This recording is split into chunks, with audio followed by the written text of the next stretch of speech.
ঢাকা ও নয়াদিল্লি থেকে প্রাপ্ত বিশেষ সূত্রে জানা গেছে, বাংলাদেশে অবস্থিত ভারতীয় ভিসা সেন্টারগুলি দীর্ঘ ১৮ মাস বন্ধ থাকার পর এবার পুরোদমে ভিসা সেবা চালু করার লক্ষ্যে চূড়ান্ত প্রস্তুতি নিচ্ছে। জানাবো বিস্তারিত। আপনি কি ভারত ভ্রমণের পরিকল্পনা করছেন? তাহলে সঠিক জায়গায় এসেছেন। Welcome to Indian tourist visa news. আমরা এখানে প্রতিদিনের ভিসা আপডেট, ইমিগ্রেশন নীতির পরিবর্তন, আবেদন প্রক্রিয়া এবং ট্রাভেল অ্যাডভাইজারির ভিডিও আপলোড করি।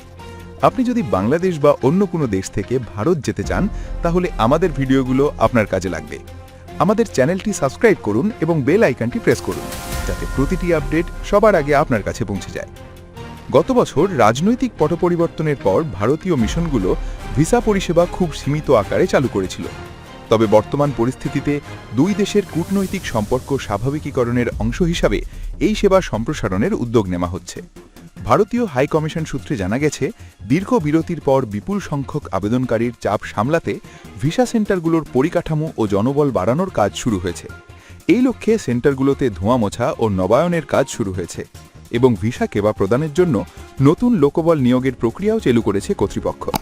নিয়োগের মাধ্যমে সক্ষমতা বাড়ানোর এই প্রক্রিয়া শেষ হলে প্রতিদিন আরও বেশি সংখ্যক আবেদনকারীর সেবা দেওয়া সম্ভব হবে বলে আশা করা যাচ্ছে। বিশেষ সূত্রগুলো আরও জানিয়েছে, প্রথম ধাপে ভারত ভ্রমণে ইতিবাচক রেকর্ড রয়েছে এমন ব্যক্তিদের ভিসা প্রদানে অগ্রাধিকার দেওয়া হবে। এর অর্থ হল, অতীতে ভারত সফরে গিয়ে ভিসার শর্ত মেনে চলেছেন এবং কোনো প্রতিকূল রেকর্ড নেই এমন আবেদনকারীরা নতুন করে ভিসা পেতে দ্রুত সেবা পাবেন। ভারত সরকারের এই পদক্ষেপকে ঝুঁকিহীন ও বিশ্বস্ত ভ্রমণকারীদের জন্য সেবা সহজ করার কৌশল হিসেবে দেখছেন বিশ্লেষকরা।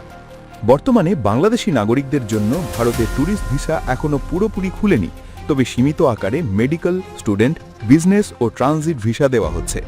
নতুন করে নিয়োগ ও সক্ষমতা বাড়ানোর পর এই তালিকা আরও সম্প্রসারিত হতে পারে বলে মনে করা হচ্ছে।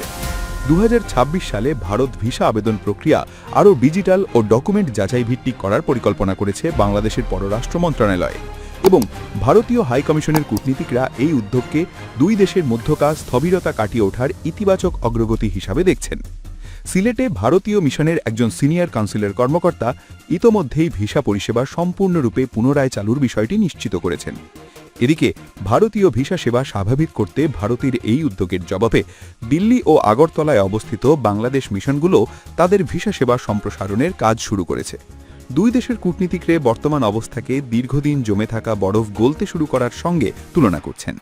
ভিসা আবেদনকারীদের জন্য নতুন নির্দেশিকা ও নিয়মাবলী শিগগিরই ভারতীয় ভিসা আবেদন কেন্দ্রের ওয়েবসাইটে প্রকাশ করা হবে। আবেদনকারীদের অনলাইন আবেদন, অ্যাপয়েন্টমেন্ট স্লট এবং প্রয়োজনীয় কাগজপত্র যাচাই প্রক্রিয়া সম্পর্কে আপডেট তথ্য জানতে নিয়মিত ওয়েবসাইট দেখার পরামর্শ দেওয়া হচ্ছে। আমাদের সাথে থাকার জন্য অসংখ্য ধন্যবাদ। দেখা হবে নতুন কোনো টপিক নিয়ে। ততক্ষণে চ্যানেলটা সাবস্ক্রাইব করে রাখবেন কিন্তু। ভিসা নিয়ে আরও তথ্য পেতে ঘুরে আসতে পারেন আমাদের প্লেলিস্ট থেকে। আজকের মতো বিদায় নিচ্ছি। সাবধানে থাকবেন। ভারতীয় ভিসা প্রক্রিয়া নিয়ে কোনো প্রশ্ন থাকলে কমেন্টে জানাতে পারেন। ভালো থাকুন, সুস্থ